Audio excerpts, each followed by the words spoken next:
everybody, and welcome to this third episode of the FreedomCast podcast. Today we have a special guest, a financial expert, to talk to us about the recent banking collapses that have been going on, and also the central bank digital currencies and how that plays into digital ID and personal carbon tracking and things like that. So we have a very exciting episode coming up for you guys today. You don't want to miss any part of this, so make sure to listen to all of it, because you don't want to miss this.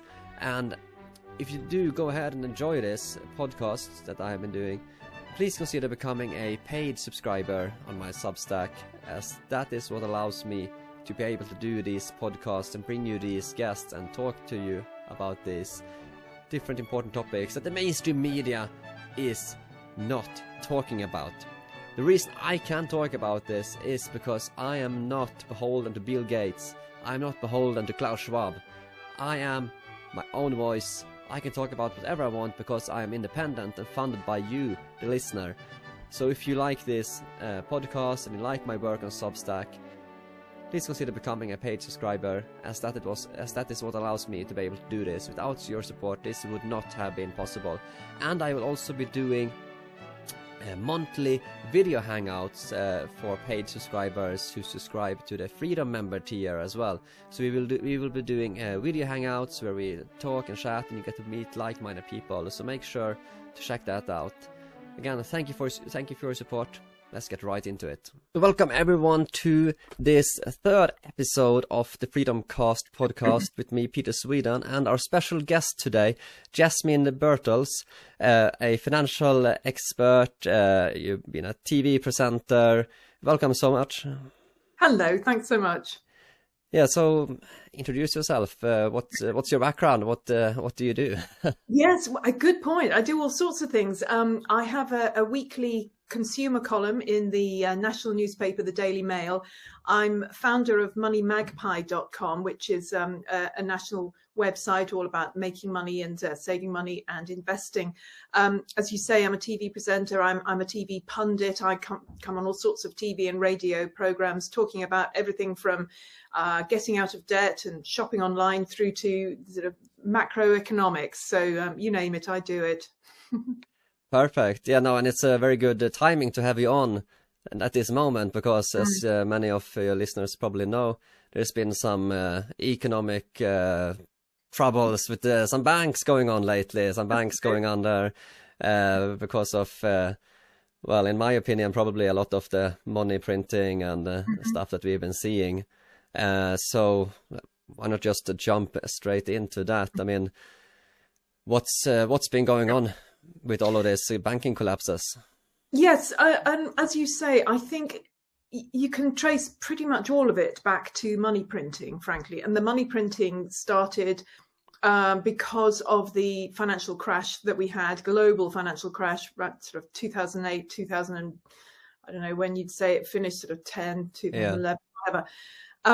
So the answer to everything at that point was quantitative easing. In other words, printing more money, just creating money out of air. And this was done around the West, big time in America, big time in Britain, Europe, definitely, you know, in all these sort of places. So by throwing this sort of fake money effectively at it, we managed to shore up banks that at the time, I thought, yes, they should be shored up. I mean, I'm thinking just, you know, what I know, Britain, just the British banks. And it seemed to me like a good idea that we should shore them up. Now, looking back, I'm thinking that we shouldn't have done, actually. We should have let them fail and just basically say to the people, ordinary people who'd invested, OK, we'll give you most of your money or all of your money back, but the bank has to go. What we've done in this country and in other countries since is keep going essentially zombie banks, and that is banks on the high street that you or I would have our money in, and also more commercial banks that are more like sort of they deal with international money, etc. And there are a number of these that really should have gone a while ago. So what we have now, as you know, in the last 3 years, we've been printing money on steroids, just Yep. an insane amount of money. And that has basically caused the inflation that we're seeing in so many countries at the moment. But because we've been printing money, and we've been printing money, as I say, since, you know, whenever the financial crash, but much of that money went into the pockets of bankers. It went into the housing market. It also went into funding lots of businesses, particularly tech businesses, with very cheap money. When money is cheap, you can do all sorts of things. You can do, you know, stupid, rubbishy businesses that make no money. It doesn't matter. Keep putting the money in. But in the last 3 years, the money that they printed very largely went into our pockets, which is nice on the one hand, but it's also meant that we've sort of spent it, hence, you know, levels of inflation. But we've had these banks like Silicon Valley Bank, and, you know, Credit Suisse, which, because money was cheap, because they kind of thought, it doesn't really matter, you know, they were putting money into they were investing in all sorts of stupid things, and they were taking a lot of risk, basically. A lot of risk, absolutely. So rightly, they started to topple. But what's happened now is that central banks, government, you know, and when I say central banks, I kind of mean governments as well. I mean, you know, it's hard to see where central bank finishes and government starts. But they've said, essentially, they've gone, oh, don't worry, it's all right. We'll come in and just put a load of cash in. We'll print a load more money. We'll put a load of cash in, so you'll be all right. So they've done that with SVB. They've done it with Credit Suisse, essentially. And from what I'm hearing now, there are central bankers around the world getting together behind closed doors on their, you know, Zoom or whatever. And they are currently, and I'm only hearing this as a rumor, but I believe it.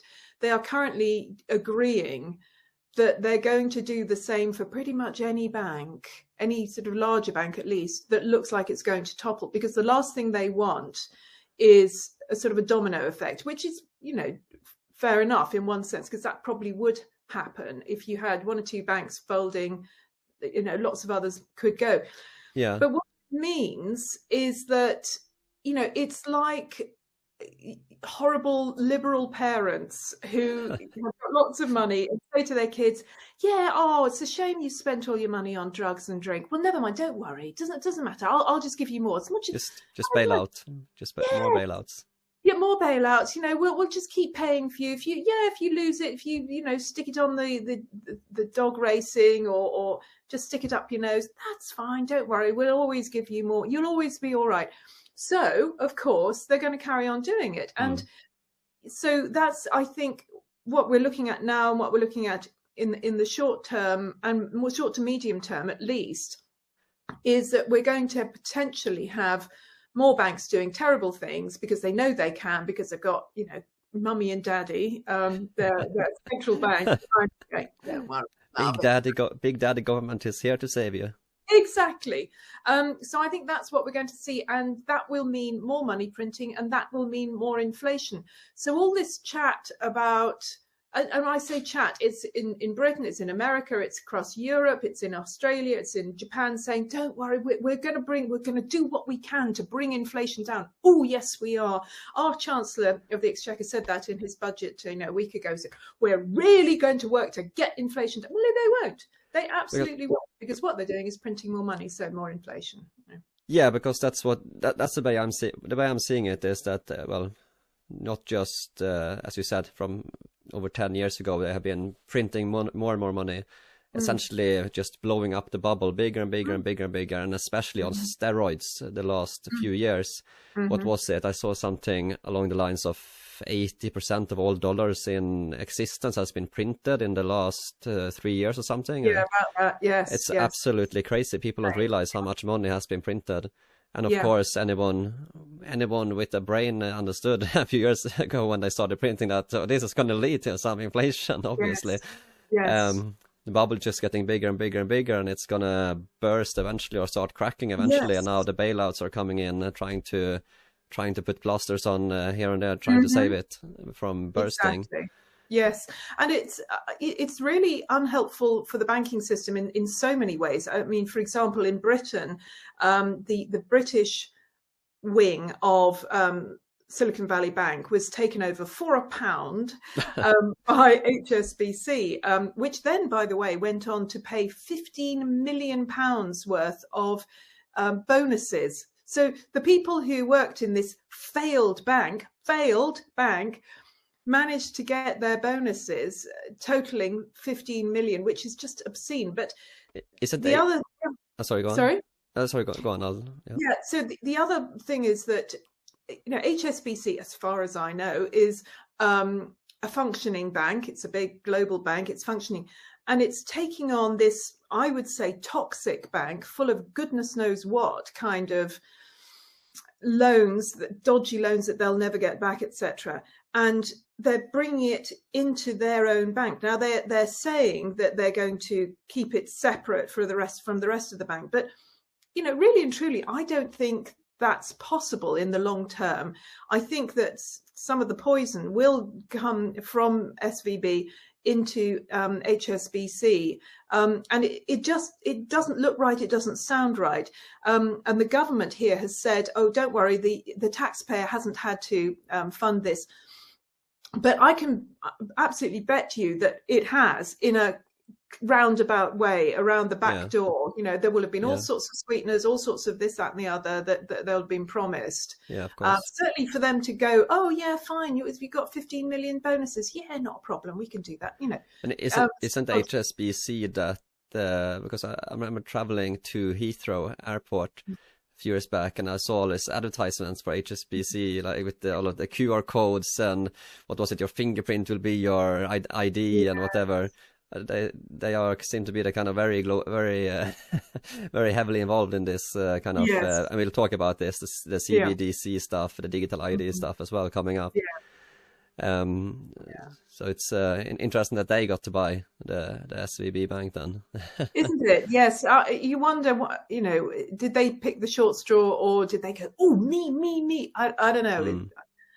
We'll find out at some point. No, and actually, I just saw, the interesting thing is with all of this inflation going on is that normally because there's been a lot of interest rate increases that's been going on. Just last night, the Fed increased the interest rate despite the banking problems. I believe you said that in Britain today they increased the rates. So Norway increased the rates today as well. Because they are doing everything they can to try and bring the inflation down. But the thing that seems a little bit odd to me is that to increase the interest rates, that's what you do when there's too much money. And there's been a lot of money printing going on. So that's, of course, one solution. But there's also been another problem at the same time, and that's the energy crisis that we have been seeing as a result of the war going on. That has also been, I think, partly responsible for increasing the prices and increasing inflation as well. And of course, increasing the interest rates won't help with that side of the story. So people are getting hit both on the increased energy crisis, and they're getting hit on the increased interest rates, causing even more problems for people, for normal people. Exactly, and this is my problem with it, because as you say, traditionally the way to deal with high inflation is to make money more expensive. So you basically sort of narrow the flow of money. It's more expensive. People don't borrow so much. Businesses don't borrow so much. Blah blah. But the thing is, as you say, firstly, you've got the energy crisis, and really, if they were going to properly handle the inflation from that point of view, then all our governments would be building nuclear reactors as quickly as possible. They'd be opening up the mines, all of that, and we are seeing some of them opening up the mines and firing up the coal-fired energy production company areas. So they are beginning to do that. But also, paradoxically, as you say, when interest rates are put up, that actually increases people's costs. So on the one hand, you've got the extra pain for mortgage payers and people who've got loans, that sort of thing. Anyway, on top of their increased living costs. But also, this increased cost effectively adds to inflation. So real inflation rates will go up if you add. I mean, when they calculate inflation, and there are different ways of calculating it, in Europe as well as in Britain. The headline inflation rate that we get, the CPI, which is pretty much the same as the one in Europe, doesn't include housing costs. Yeah. So it doesn't affect the number that we get. But in real terms, in real lived terms, people's inflation, their own personal inflation, does go up. And this is something I've been saying for a while, actually, about the difference between what we're told inflation is, and that we've been told for a few months now that, oh, don't worry, inflation's going to come down. And I've been saying, no, it won't. No. But, we're being told, for example, I mean, even now, 10.4% in this country. In real terms, the way people feel and what they're seeing in the shops is more like 20%, actually. So, there's a big disconnect between what we're being told inflation is and what we're really feeling on a daily basis. And if you add in the mix the housing costs, the costs of running a house, costs, the energy, the mortgages, blah, blah, then it really is a lot more. I saw actually on the news just today that there was a couple in Norway, a young couple. They bought a house, they have a mortgage, and they went from paying, what was it, in pound terms, paid around £400 a month, and that's almost doubled now to £700 a month. So that's just £300 just going straight out. Straight to the banks, nothing. Yes, and you see, people like me have been saying this for a while, because we've been, for the last 15 years, 10 or so, 10, 15 years, we've been in a very low interest rate environment. Money has been cheap. So if you're a millennial, and if you bought a place in the last 10 years or something, you kind of expect the rates to be roughly that. You're used to this low interest rate environment, and people like me have been saying, oh, watch it, don't borrow too much, because if it goes up by 1%, you'll be hard for you. Now it's gone up about 3% at least in the last year or so. So lots of people who borrowed to the max, because that's what they're encouraged to do, and they want to get on the housing ladder, of course, suddenly they're finding this is just not possible. So we could soon potentially be seeing quite a lot of repossessions, I think, not just in this country, but also across Europe and in America, as interest rates go up. And, as I said, you can see why they're putting up interest rates. But personally, I think that they're partly doing it just because the others are doing it. We think that we're governed by people of superior intelligence. That's the best joke I've heard in a long time. Yes, after a while, you look at how they make their decisions. I mean, we saw this with COVID as well. With COVID and this, literally, I'm sure they're sitting around a table going, well, Norway's just done it, and of course, America. Well, they probably know what they're talking about, so we probably better do the same. I mean, literally. Yeah, it reminds me of that. You had all these countries just in a panic, just coming up with insane things, locking people inside the house, masks, whatever, and everyone just did it, and everyone followed suit except Sweden. And then it seems to be like they're doing the same thing now. We have the same people, same incompetent people running the show, and doing the same thing with economics. Yes, exactly. And it's but they're looking after themselves. I do feel that one thing that I noticed with Silicon Valley Bank, for example, is that you've got a lot of rich people who have their money there. You've got tech companies who are invested, millions there. So very quickly, the government goes, or the Fed goes, oh, don't worry, we'll look up, we'll pay everything. It won't just be the first $250,000, which is what is supposed to be covered. We'll just pay the whole lot.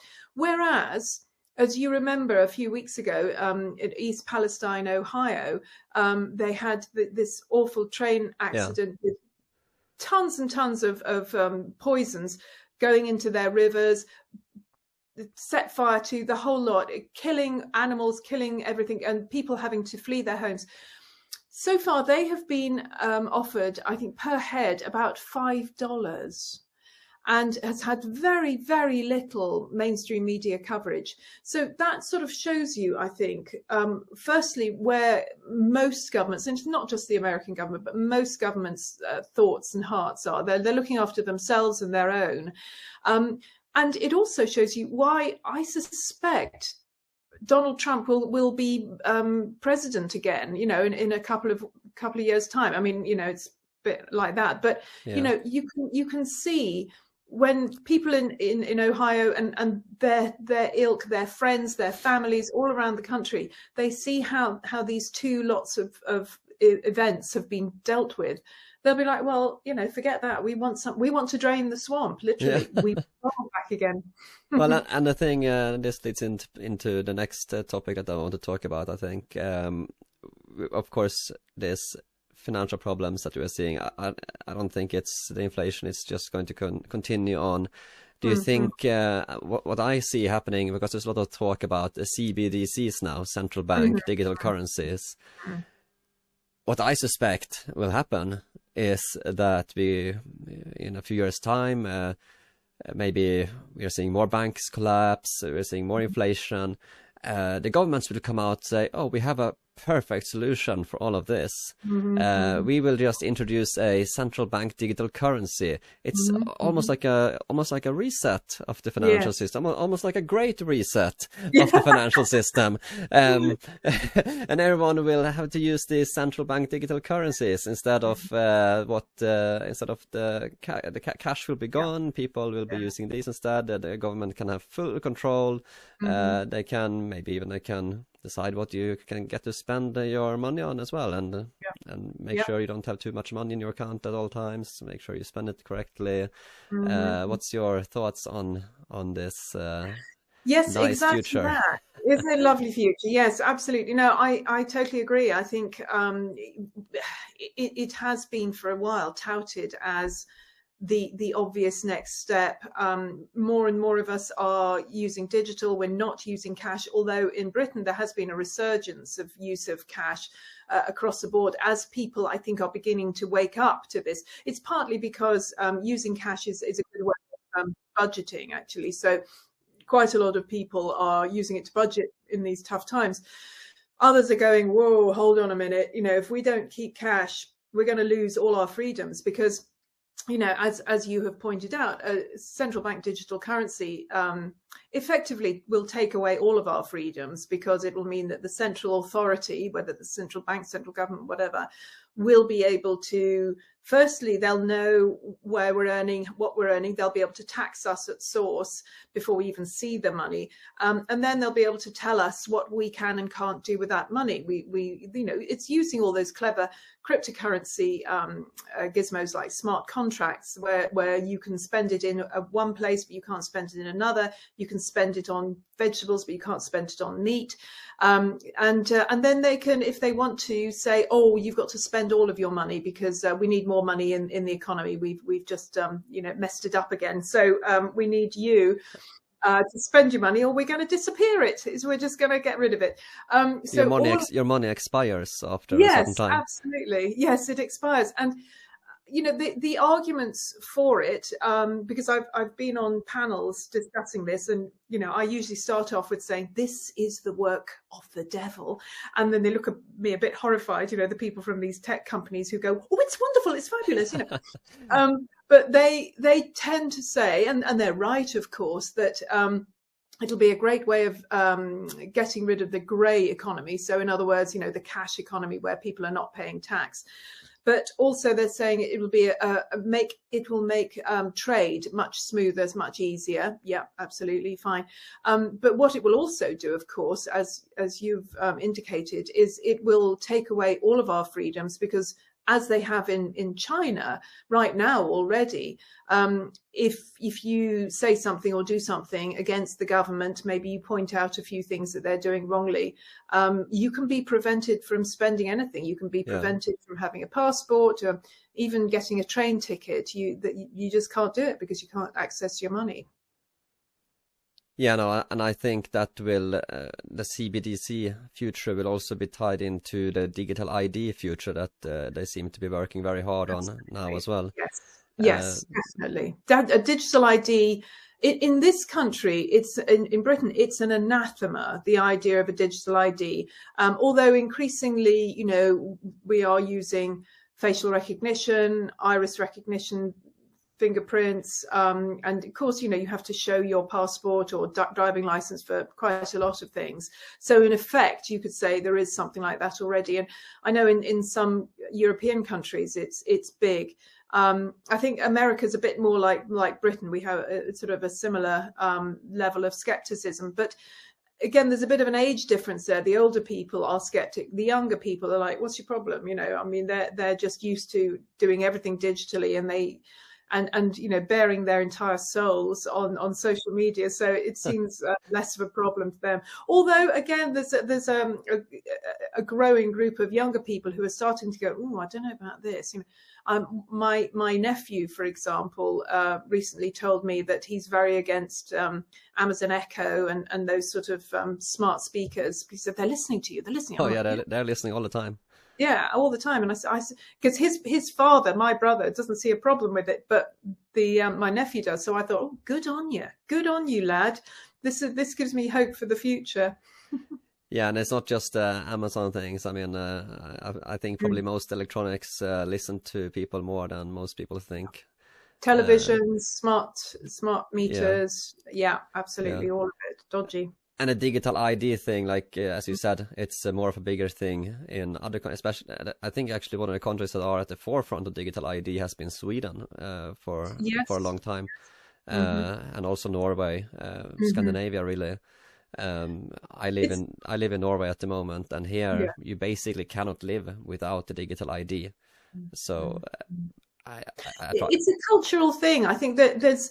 You know, there are some countries, I mean, I would imagine it's quite big in Germany, where the culture is to behave yourself and to do things for the general, which is good and bad at the same time. You know, it's good on the one hand because people are thinking about others. I think Japan is quite good like that. You know, you think about the others, you think about society, and obviously the Scandinavian countries are known for that. Yeah, and here the governments have a lot of control over people. Like there's so much. You know, the government knows everything you earn all the time. They know, and digital IDs comes into play with a lot of this. For example, in Norway, the government knows all of the vaccines you've had. They know all of your, you know, everything you do, everything you do with the digital ID. I can log in to the government health website in Norway with my digital ID, and there I'll see all the vaccines I've ever gotten, even as a child, from the 90s, and that's all listed there with when I log in. If I want to sell my car, I log into the government website with my digital ID, and I register the car as sold. You know, do my taxes online, digital ID. It's everything you do basically is used. And now they're getting a new system as well in Norway with the digital ID this year, because previously it worked the way that you use either you can use a small code thing. You press on a button, you get the code up, and then you have a password. But you also have an app on your phone. But now they're changing the way on the phone so that it works, so that you have to scan your face or scan your fingerprints in order to sign in. So you go online, you buy something with your credit card, you whip up your phone, and you scan your face, and then boom, you're done, you're paid. So that's actually happening now this year in Norway. It's already happening. It's not a conspiracy theory. It's not something happening in the future. It's here now, now, right here. Well, this is the thing, you know, they do say, what's the difference between reality and a conspiracy theory? And it's 6 months. And it's getting to sort of 3 months as well. You know, people are saying, that's a conspiracy theory. You go, nope, it's happening. You know, have a look here. It's happening. So, yeah, it's crazy how fast things are going. Yeah. And I also think one thing that I thought about as well, that all ties into this, you mentioned China social credit score. I think we'll probably see some kind of personal carbon tracking going on as well, tied into all of this. And there's already a company in Sweden doing this, a company called Economy, and they have a credit card which has a carbon tracker on it, so it tracks how much carbon emissions the things you buy, and if you exceed your carbon limit, it will block you for the rest of the month, so you don't buy any more stuff. And they are now actually working with banks, with big banks and international banks as well, to implement their carbon tracking software with banks, so that when you log into your online bank, you see how much carbon emissions you've spent. So I guess I think you're right. This is the next thing. Today is the, I think it's today or tomorrow, is the 3-year anniversary of the start of lockdowns in this country, and I mean, it's generally been considered to be a bad idea. Is now the majority of people realise, I think, that there was more harm done than good, but it's clearly something that is going to be brought in again. And I think the next time it's brought in, it'll be more subtle and it will be climate related. Yesterday, I interviewed a guy called Nick Hubble, who works for Fortune and Freedom. He writes the Fortune and Freedom newsletter, which comes from South Bank Investment Research. And he's just done an in-depth report into net zero.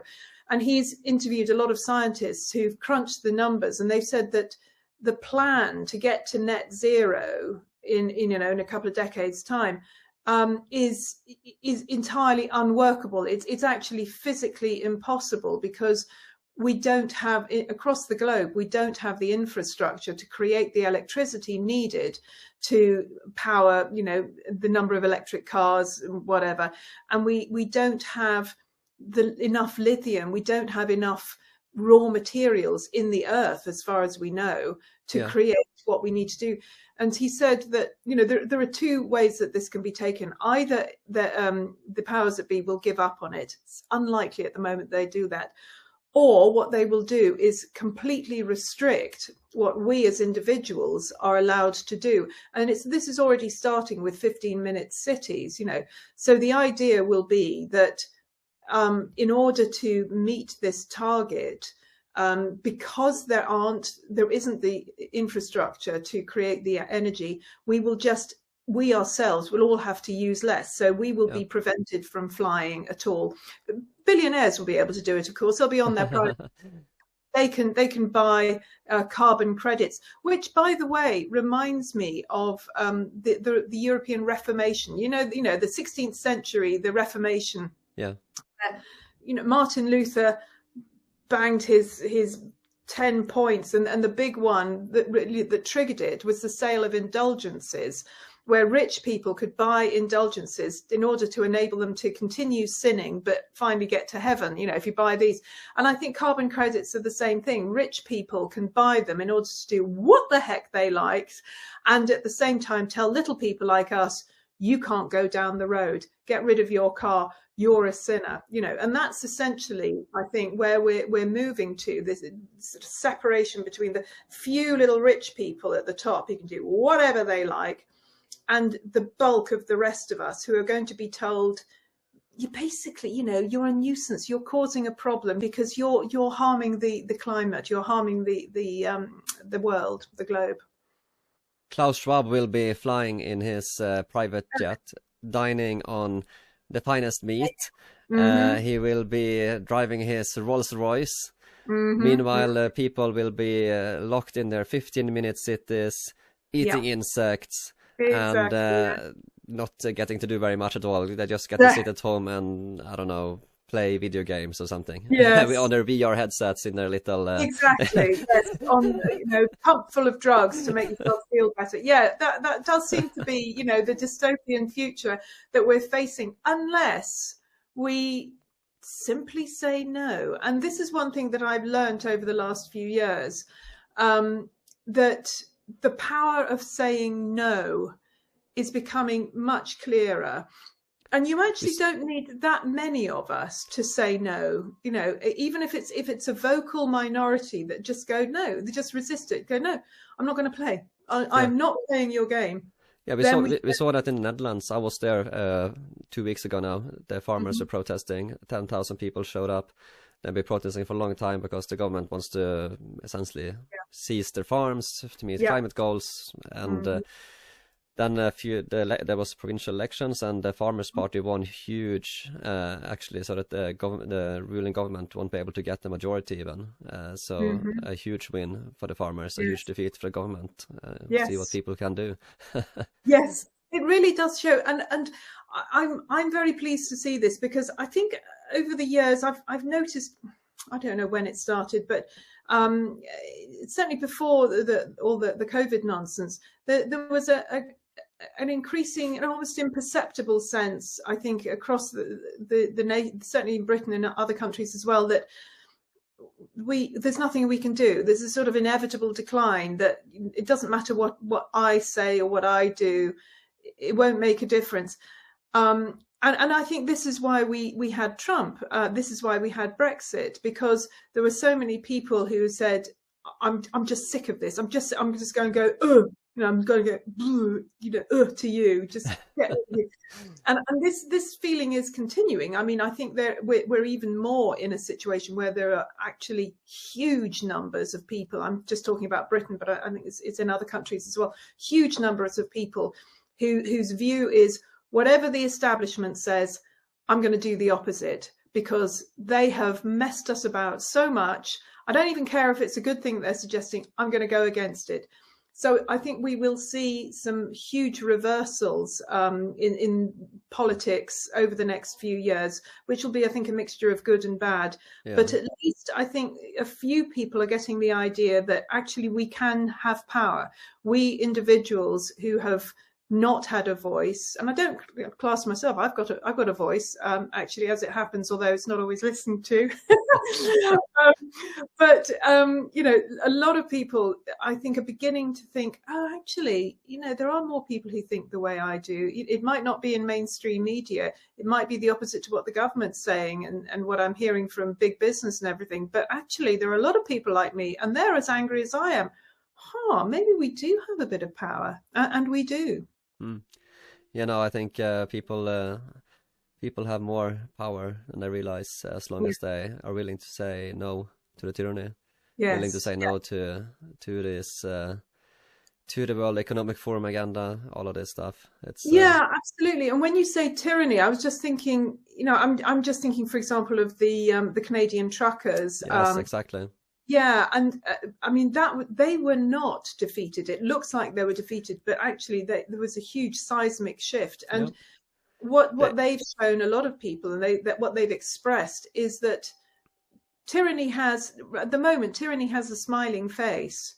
The tyrants that we've been used to in history were sort of murderous. They were warriors.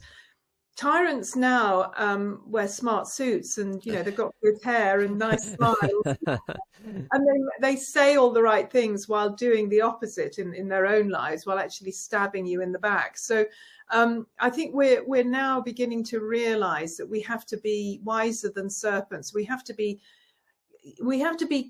more thoughtful. We have to be more wise, really, as to who really does have our best interests at heart, and who is actually just a load of talk, a load of front. And I think a good point there with the Canadian truckers, because I think at the time it looked like they might have been defeated. The government came in and took their bank accounts and came down really hard on them. But I think, as I said, there was a shift. Something happened. They inspired people to.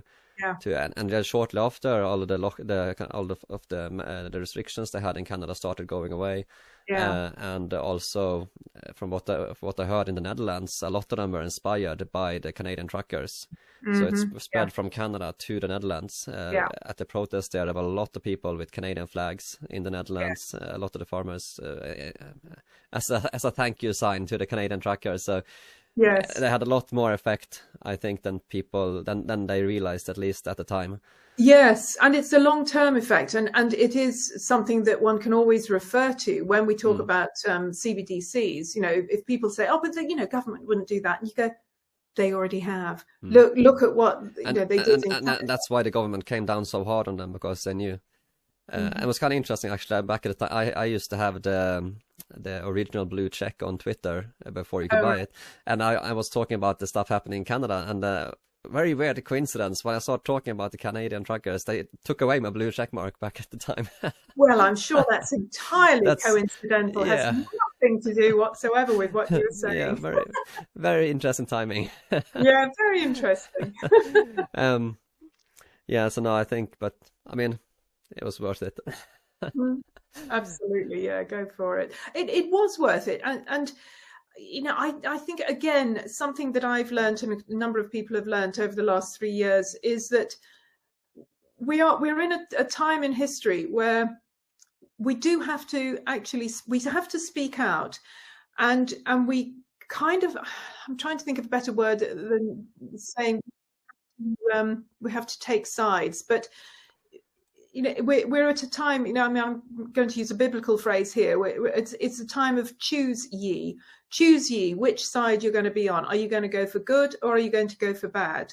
Because we can't sit on the fence anymore. There is too much harm happening, and those who are sitting on the fence are effectively helping the dark side.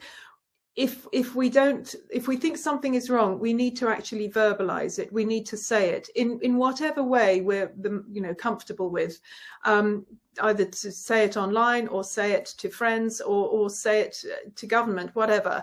And if that means marching, you know, fine, or doing leaflets or going online or putting money into whatever. We have to choose, and we have to speak out. We have to speak the truth.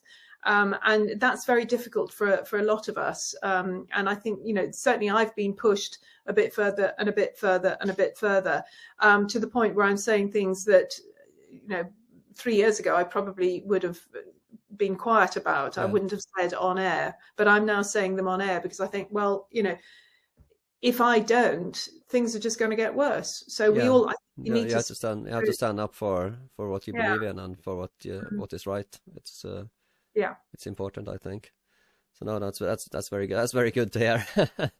I want to talk a little bit about, now we've been talking for quite a while here, and I want to talk a bit about what people can do with the economic situation and so on, because there's a lot of talk about Bitcoin, there's a lot of talk about gold as hedges against inflation, possibly. It was kind of interesting. I saw the story here recently about JP Morgan, a bank. They had some nickel metal that they owned, and it turned out to just be a bag of rocks.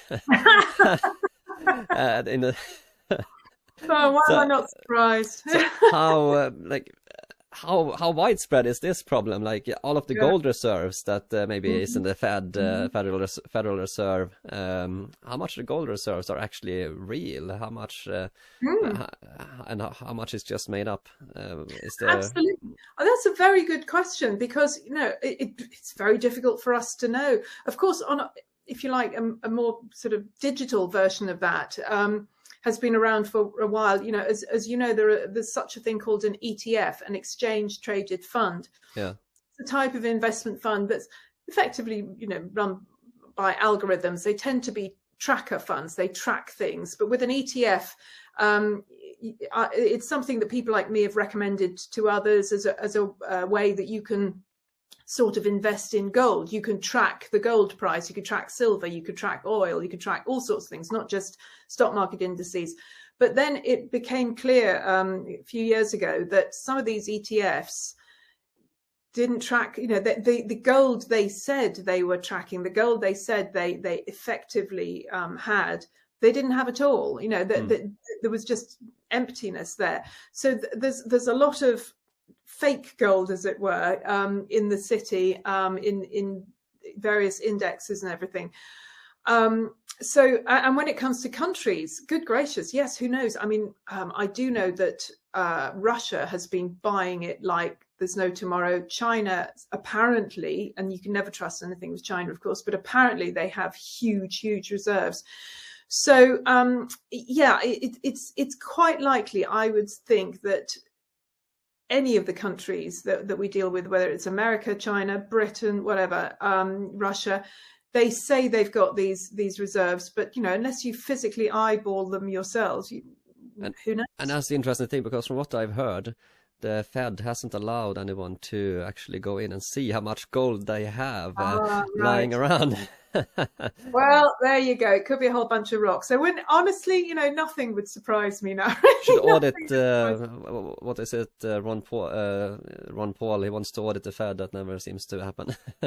Funny that, isn't it? Yes, but they're right. And as you probably noticed, that anytime you say what you think is kind of pretty obvious, common sense, just factual, you get told that you're a far right extremist. And so I would imagine that that's what's being thrown at Ron Paul at the moment, that oh, you're a far right extremist, you don't believe that we've got this gold in here, how dare you get out of here, etc.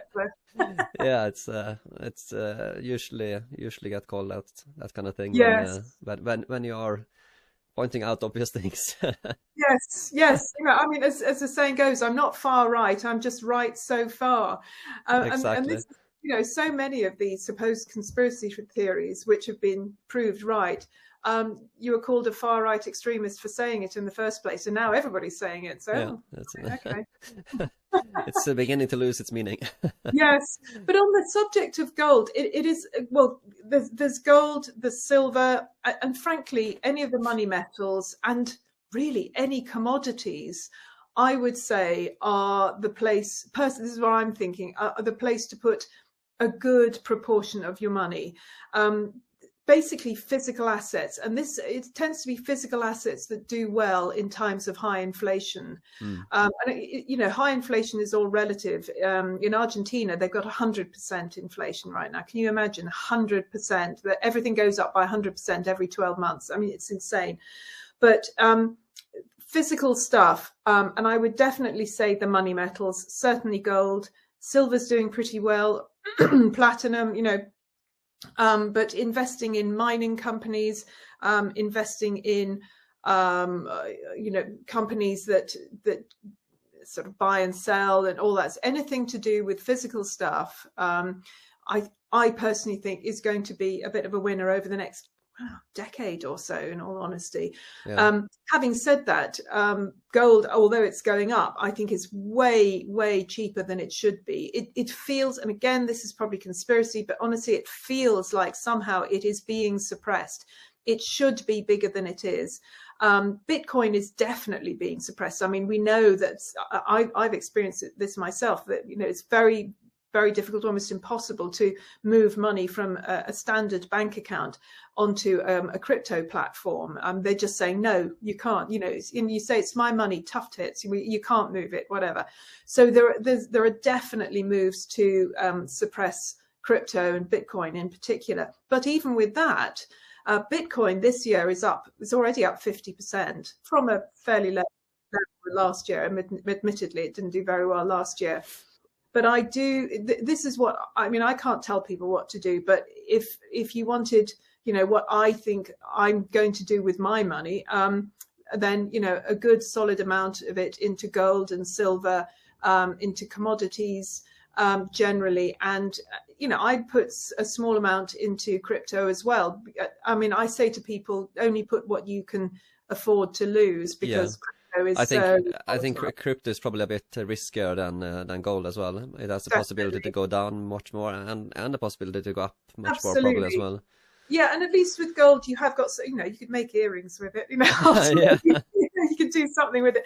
I mean, there again with gold, different people say different things. Some people want the actual physical gold; they want to have it in their hands because that's the only way they can trust it. And as you know, trust is evaporating on a daily basis at the moment. Yeah. So, you can buy gold bars, you can buy tiny bits of a gold bar, that sort of big.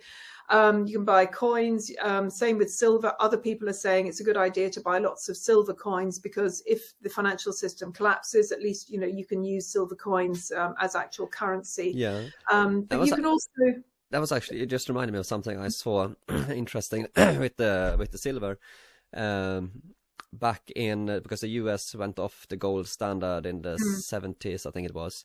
Yeah. But until 1965 or something, they actually had all of the quarter quarter dollars were made out of real silver. So people could get paid in real silver. And I saw that if you had gotten paid with these real silver dollars in 1965 and kept them today, the silver would actually be worth more today than the wage. So the silver content actually went up much more. The currency went down in value, and the silver held its value. So the silver content of the coins itself were worth more. Exactly. Yes, and certainly, I mean, I've seen some videos on TikTok even of people saying, no, this bit of gold 100 years ago would buy this amount of bread, and this, dollar would buy this amount of bread, and now, with a dollar you can buy like a quarter of a loaf, but with the same amount of gold you can buy like hundreds of loaves, that sort of thing. So yes, and that kind of illustrates the point that when you've got high inflation, gold in particular does seem to be a good hedge. And in fact, I've talked about physical gold, but of course you can do it digitally. There are various websites like Bullion Vault and the Royal Mint in Britain that will do digital gold. So you put your money in, it's invested in gold, you never see it, it's locked away in some vault in Cardiff or in Zurich or something like that, and you sort of buy and sell it that way. There's also a new sort of savings account thing that's got a payment card called Tally Money. That's something that it's run by some friends of mine, and the idea is it's like a savings account. You don't make any interest on it, but it's all invested in gold. So as gold goes up and down, the value of your savings go up and down, which at the moment is rather good because gold's been going up. So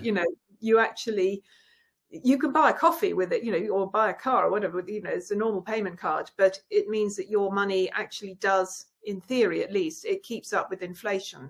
It's a theoretical thing. It sounds like it sounds like something people should hear more about. Well, yeah, and I think potentially going forward, if inflation stays as I think it will, if it continues and potentially grows, as I think it will, I'm sorry to say, then people will be looking around for alternatives. They'll be looking around at, I think crypto will get more popular. I think gold will get more popular, and people will be saying, well, how can I retain some sort of value for my money? And they will look at devices like this, where your savings are actually kept in gold rather than in fiat money, which they're losing trust in. Because what do you think the future will hold?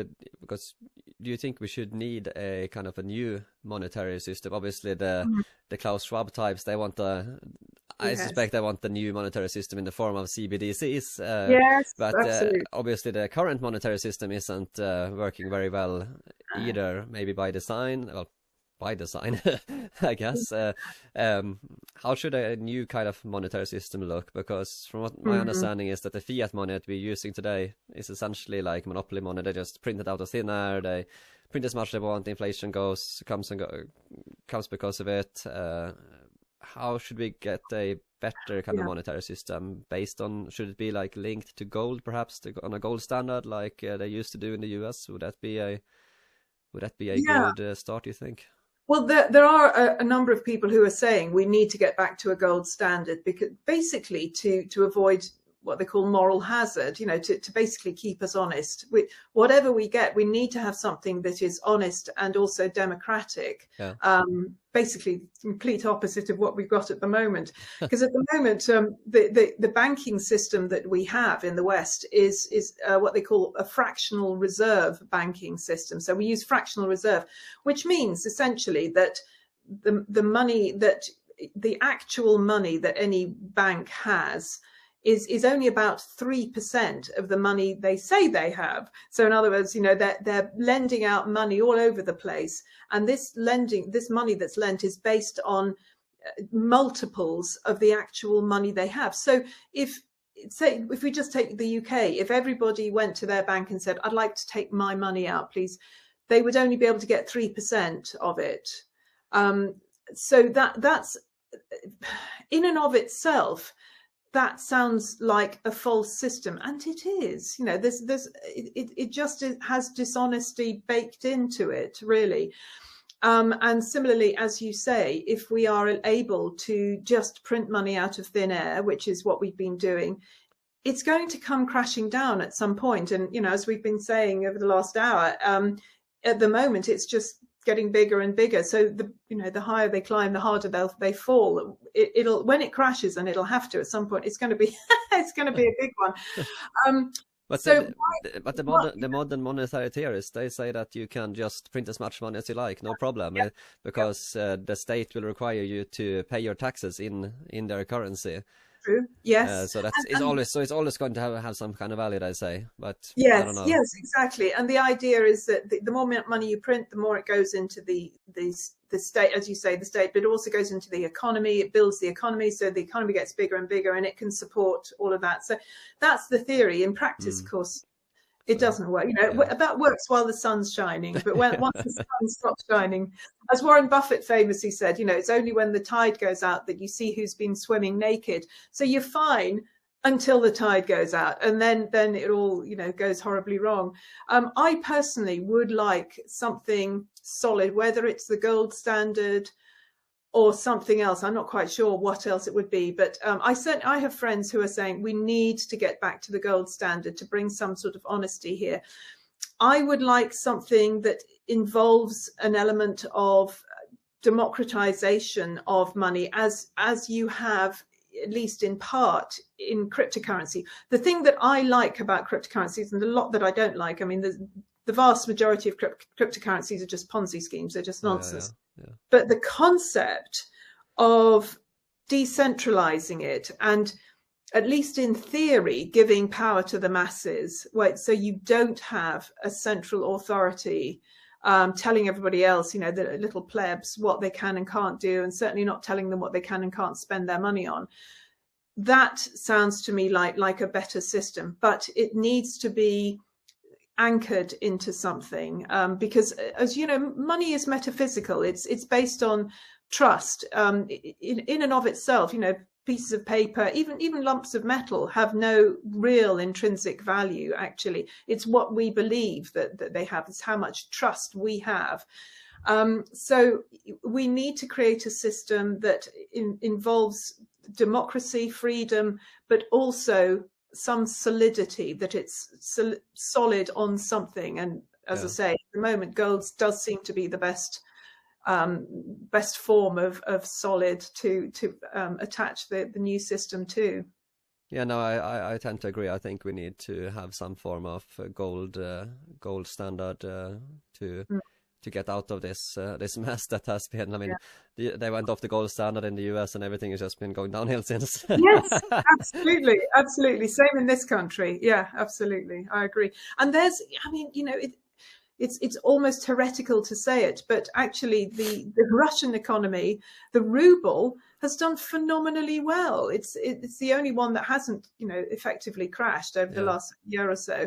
And that's, at least in part, because it's massively shored up with gold. So, you know, we should all learn a lesson from that. And same with China. You know, they're not stupid. They're if we can believe what they're saying, they've got huge reserves of gold. So we need to get back to something like that as well. You know, if the Western world continues the way they've done economically, we are seeing a risk of China and maybe Russia becoming the big economical powerhouses in the future, unfortunately, and we don't want that. So no, we don't. so we need to get some competent people in here and fix this system up. So that's very important to have someone like you talking about these things.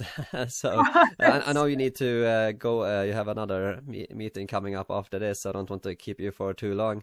So yeah, it's been so excellent that you've been coming on here to talk about this. And is there anything else that you want to add on before we finish up? Thank you, Peter. You know, my only last thing that I'd like to say is that, however bad it seems, and there's a lot of darkness, there's the potential for a dystopian future here. None of it has to happen if we, the people, resist, and if we gird our loins, get up off the sofa and go, right, I'm going to do something. I might not know anything about money. I might not know anything about politics, but I know what's right and what's wrong. And I'm going to stand and I'm going to move and I'm going to be active and I'm going to say things and do things on the side of what I consider to be right and true and honest. So if we do that, then we can prevent this. We can find a new way, a way in the light, in the sunshine, rather than in the darkness. But we have to act. Yeah, no, it's as we said before, the people have more power than they realize to stand up against tyranny, to stand up for freedom. We've seen that with the lockdowns. We've seen that with now with the Netherlands as well, the truckers in Canada. So yeah, no, it's been excellent to have you on. I want to thank you so much for coming on, and of course I'll put in the links to where people can find you and to your website, so everyone make sure to go and check her stuff out and follow her as well. Yeah, thank you so much for coming on. It's been an excellent discussion. I hope people learn some things about economics, and yeah, thank you so much. Thanks a lot, Peter. It's been great to talk things through. Thank you.